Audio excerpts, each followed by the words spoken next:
नमस्ते दोस्तों। आप सभी का स्वागत है मेरी जीवन कहानी में। मैं अनीता हूँ और आज मैं आपको अपने जीवन का एक ऐसा अध्याय सुनाने जा रही हूँ जिसे किसी और से कभी नहीं बांटा। दोस्तों, मैं अब तक 2 शादी कर चुकी हूँ। मेरी पहली शादी बस 21 साल की उम्र में हुई थी। मेरे पति का नाम रोहित था। रोहित से मिलकर ऐसा लगा था जैसे जिंदगी सजने लगी हो। लेकिन हमारे सुहाग के मात्र 6 महीने बाद ही एक भयानक कार दुर्घटना में मैं उन्हें हमेशा के लिए खो बैठी। जिस उम्र में लड़कियां अपने सपनों के महल सजाती हैं, मैं विधवा के काले कपड़ों में सिमट गई। घर वालों के लिए मैं सिर्फ एक बोझ बन गई थी।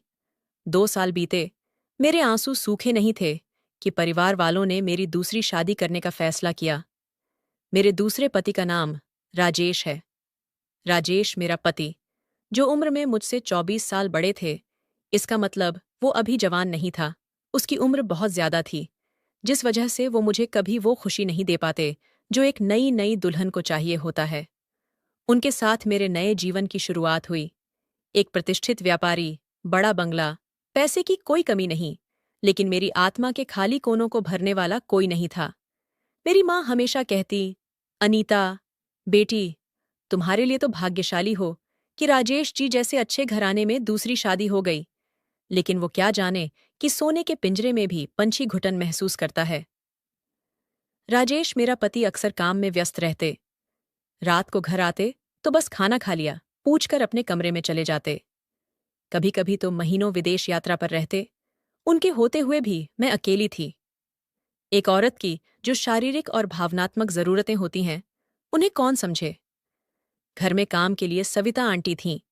वो सब काम संभालती थीं और मैं अपने खाली समय में सिर्फ टीवी सीरियल देखकर या फोन पर फिल्में देखकर अपना मन बहलाती।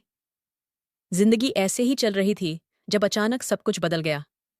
एक दिन सविता आंटी ने फोन किया और बोली, मेम साहब, मेरी तबीयत ठीक नहीं है, आज नहीं आ पाऊंगी। तो मैं बोली, कोई बात नहीं आंटी, आप आराम करें। फिर सविता आंटी बोली, लेकिन मेम साहब, काम का क्या होगा? मैं अपने बेटे विशाल को भेज दूंगी, बड़ा समझदार है, सारा काम अच्छे से कर लेगा। उन्होंने प्रस्ताव रखा। अगले दिन सुबह डोरबेल बजी। जब मैंने दरवाजा खोला, मानो समय थम सा गया। मेरे सामने खड़ा था एक युवक, लंबा, गठीला और आकर्षक चेहरा लिए। उसके काले बाल, गहरी आंखें और मुस्कुराते होंठ देखकर मेरा दिल तेजी से धड़कने लगा। नमस्ते भाभी जी, मैं विशाल। माँ ने भेजा है, उन्होंने बताया होगा। उसकी आवाज में एक मधुरता थी जो मेरे कानों में रस घोल गई। मैंने अपने आप को संभाला और कहा, हाँ, हाँ, आओ अंदर। सविता आंटी की बेटे विशाल ने अपना काम शुरू किया। वह सविता आंटी से भी ज्यादा कुशलता से घर के काम निपटा रहा था। मैं चाहकर भी उससे नजरें नहीं हटा पा रही थी। जब वह झुककर फर्श साफ करता, उसकी मांसपेशियां कमीज के नीचे से उभरतीं। जब वह पानी पीता, उसका गला ऊपर नीचे होता। हर छोटी हरकत मुझे मोहित कर रही थी। भाभी जी, और कुछ काम है? उसने पूछा। नहीं, मैंने हकलाते हुए कहा और फिर अपने आप को संभालते हुए बोली, तुम्हें पता है विशाल, तुम्हारी माँ तो कभी इतनी जल्दी काम खत्म नहीं करती थीं। विशाल मुस्कुराया। मैंने खूब मेहनत की है भाभी जी। माँ ने सिखाया है कि अपने मालिक को हमेशा खुश रखो। उसके शब्दों ने मेरे मन में कुछ उत्तेजक विचार जगा दिए, लेकिन मैंने अपने आप को रोका।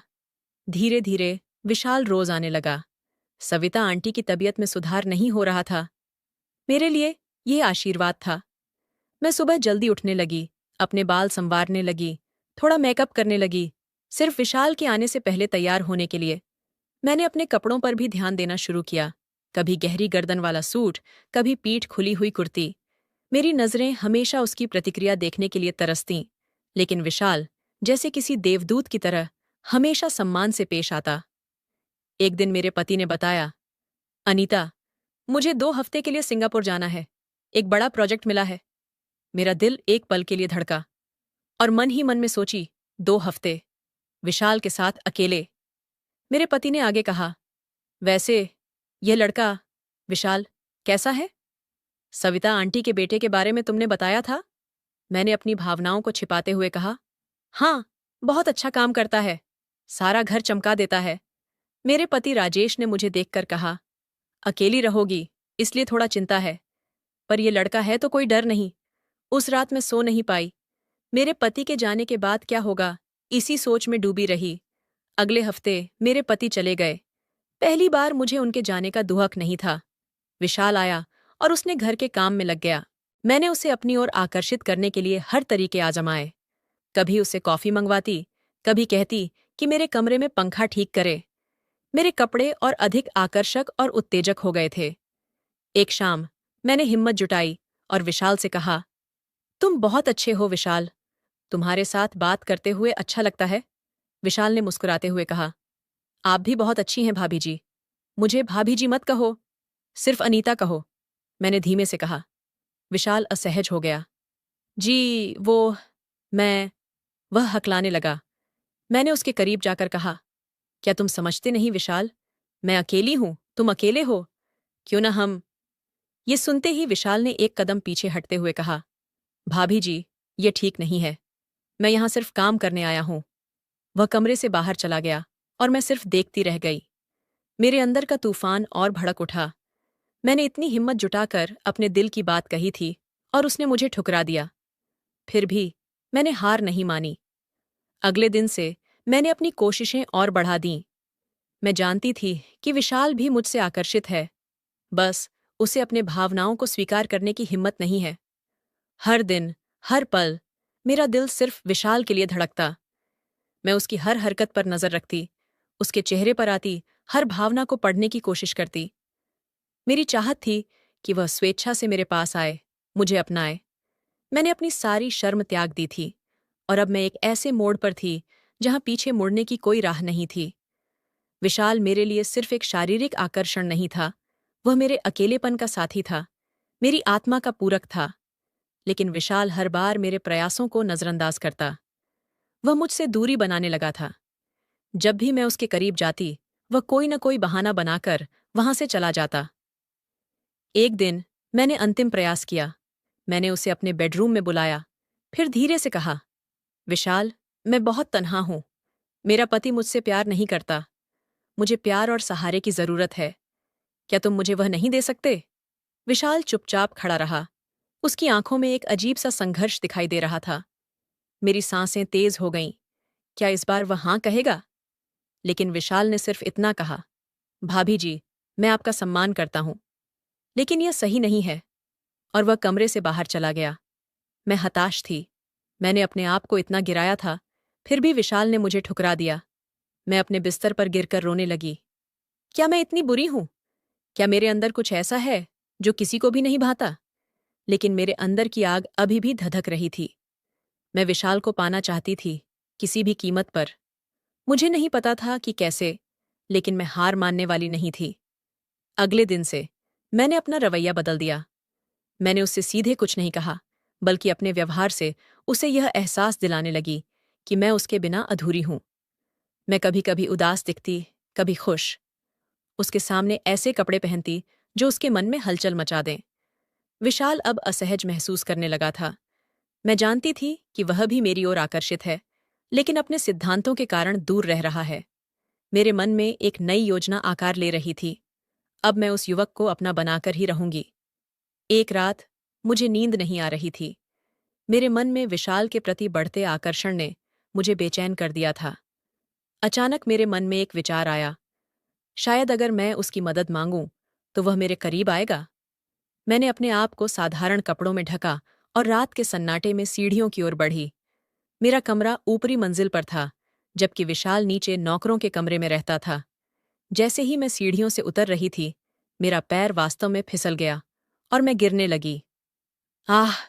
मेरी चीख पूरे घर में गूंज गई। चंद सेकंड में ही विशाल दौड़ता हुआ आया। उसके चेहरे पर चिंता के भाव थे। भाभी जी, आप ठीक तो हैं? उसने घबराहट से पूछा। मैं दर्द से कराहते हुए बोली, मेरा पैर, शायद मोच आ गई है। मैं मैं उठ नहीं पा रही हूं। विशाल ने झुककर मेरे पैर को देखा और फिर कहा, आपको तुरंत कमरे में ले जाना होगा। अगर आपकी इजाजत हो तो। मैंने दर्द भरी आवाज में सिर्फ सिर हिलाकर हाँ कह दिया। विशाल ने धीरे से मुझे अपनी बाहों में उठाया। मेरे शरीर के उसके शरीर से लगते ही मेरा दिल तेजी से धड़कने लगा। मैं उसकी आंखों में देख रही थी और पल भर के लिए मुझे लगा कि उसकी आंखों में भी कुछ था, शायद चिंता से कहीं ज्यादा कुछ। वह मुझे धीरे धीरे सीढ़ियां चढ़ाकर मेरे कमरे तक ले गया। मैंने अपनी बाहें उसके गर्दन के चारों ओर डाल रखी थीं और अपना सिर उसके कंधे पर रखा हुआ था। उसका गर्म सांस मेरे चेहरे पर महसूस हो रहा था। मेरे लिए समय जैसे थम सा गया था। मेरे कमरे में पहुंचकर उसने बड़ी सावधानी से मुझे बिस्तर पर लिटा दिया। मैं नहीं चाहती थी कि वह जाए, इसलिए मैंने तुरंत उसका हाथ पकड़ लिया। विशाल, मुझे छोड़कर मत जाओ, मैंने भावुक होकर कहा। मैं अकेली महसूस करती हूं। क्या तुम समझ नहीं सकते कि मुझे तुम्हारी कितनी जरूरत है? विशाल कुछ देर चुप रहा। फिर उसने धीरे से कहा, भाभी जी, आपको डॉक्टर की जरूरत है। मैं अभी डॉक्टर को फोन करके बुलाता हूं। मैंने उसका हाथ और मजबूती से पकड़ा। नहीं, अभी नहीं। बस थोड़ी देर मेरे पास बैठो। विशाल ने अपना हाथ छुड़ाते हुए कहा। मैं आपकी हालत देखकर बहुत परेशान हूं। डॉक्टर को बुलाना जरूरी है। और वह कमरे से बाहर चला गया। मैं निराश होकर बिस्तर पर लेट गई। मेरी योजना फिर से असफल हो गई थी। लगभग 2 घंटे बाद विशाल वापस आया, लेकिन अकेला नहीं था। उसके साथ एक महिला थी, सुंदर सौम्य चेहरे वाली, डॉक्टर के कपड़े पहने हुए। भाभी जी, ये डॉक्टर नीलू हैं। इन्होंने आपको देखने के लिए अपनी क्लिनिक से समय निकाला है। विशाल ने परिचय करवाया। डॉक्टर ने मेरे पैर की जांच की और बोली, आपको ज्यादा चोट नहीं आई है, बस हल्की मोच है। मैं कुछ दर्द निवारक दवाइयां दे रही हूं। 3 दिन आराम करें, सब ठीक हो जाएगा। जब डॉक्टर जाने लगी, मैंने विशाल से पूछा, ये डॉक्टर कौन है? तुम इन्हें कहाँ से जानते हो? विशाल कुछ झिझकते हुए बोला, वो वो मेरी पत्नी है, भाभी जी। सावंत मेडिकल क्लिनिक चलाती हैं। मैंने सोचा कि आपकी मदद के लिए इनसे बेहतर कोई नहीं होगा। मैं स्तब्ध रह गई। पत्नी? तुम्हारी शादी हो चुकी है? हाँ भाभी जी, विशाल ने कहा। पिछले साल ही हमारी शादी हुई थी। नीलू मेरी पत्नी डॉक्टर हैं और मैं जब तक अपनी पढ़ाई पूरी करता हूँ, तब तक घर खर्च में मदद के लिए माँ के साथ काम करता हूँ। डॉक्टर नीलू ने मुस्कुराते हुए कहा, विशाल ने आपके बारे में बहुत कुछ बताया है। उन्होंने कहा कि आप अकेली रहती हैं और सहारे की जरूरत है। मैंने सोचा कि मैं भी आपकी मदद कर सकती हूँ। अगर आप चाहें तो मैं कुछ दिन यहीं रुककर आपकी देखभाल कर सकती हूँ, जब तक आप पूरी तरह ठीक नहीं हो जाती। मैंने कुछ पल उन दोनों को देखा, एक साथ खड़े, एक दूसरे के प्रति सम्मान और प्रेम की भावना से भरे हुए। उस पल मुझे अपनी हरकतों पर शर्म आई। मैं कैसे इस प्रेमी पति को अपनी इच्छाओं का शिकार बनाने की सोच सकती थी? हाँ, वो ठीक है, मैंने हकलाते हुए कहा। विशाल ने अपनी पत्नी की ओर प्यार से देखते हुए कहा, नीलू, भाभी जी की अच्छी तरह देखभाल करना। मैं घर का बाकी काम संभाल लूंगा। जब वे दोनों बाहर जाने लगे तो विशाल रुका और मेरी ओर मुड़ा। उसकी आंखों में एक अजीब सी समझ थी। भाभी जी, हम गरीब लोग हैं, लेकिन हमें अपनी सीमाएं और रिश्ते की पवित्रता का महत्व पता है। मैं आपका आदर करता हूं और आपकी सेवा करना मेरा कर्तव्य है। लेकिन कृपया मुझे ऐसी परिस्थिति में न डालें जहां मुझे अपने सिद्धांतों और विवाह के प्रति मेरी प्रतिबद्धता से समझौता करना पड़े। इतना कहकर वह चला गया और मैं अपने विचारों में खो गई। मेरे मन में पहली बार शर्म की भावना जागी। मैंने अपने अकेलेपन और अतृप्त इच्छाओं के कारण एक ईमानदार इंसान के परिवार को तोड़ने की कोशिश की थी। अगले कुछ दिनों में नीलू ने मेरी देखभाल की। हम दोनों बातें करती और धीरे धीरे मैंने उससे दोस्ती कर ली। उसने मुझे बताया कि कैसे विशाल ने अपनी पढ़ाई जारी रखने के लिए दिन रात मेहनत की और कैसे वह डॉक्टर बनने के सपने को पूरा करने में उसकी मदद कर रही थी। एक दिन जब हम दोनों अकेले थे, तो नीलू ने मुझसे पूछा, अनीता जी, क्या आप सच में खुश हैं? मैं चौंक गई। मतलब? मैं देख सकती हूं कि आपकी आंखों में एक खालीपन है। मुझे विशाल ने बताया कि आपके पति अक्सर बाहर रहते हैं और आप अकेली हो जाती हैं। मेरी आंखों में आंसू आ गए। नीलू, मुझे नहीं पता। मैं दिखावे के लिए खुश रहती हूँ, लेकिन अंदर से मैं टूट चुकी हूँ। जीवन में प्यार और साथ की चाहत हर किसी को होती है ना? नीलू ने मेरा हाथ पकड़ा। हाँ, लेकिन कभी कभी हमें खुशी खोजने के लिए अपना रास्ता बदलना पड़ता है। शायद आपको अपने पति से बात करनी चाहिए या फिर कोई ऐसा शौक अपनाना चाहिए जो आपको आनंद दे। उसकी बातों ने मुझे सोचने पर मजबूर कर दिया। जब मेरे पति विदेश से लौटे तो मैंने उनसे अपने दिल की बात कहने का साहस जुटाया। मैंने उन्हें बताया कि मुझे कितना अकेलापन महसूस होता है और मैं हमारे रिश्ते में और नज़दीकी चाहती हूँ। मेरी बातें सुनकर मेरे पति चुप रहे।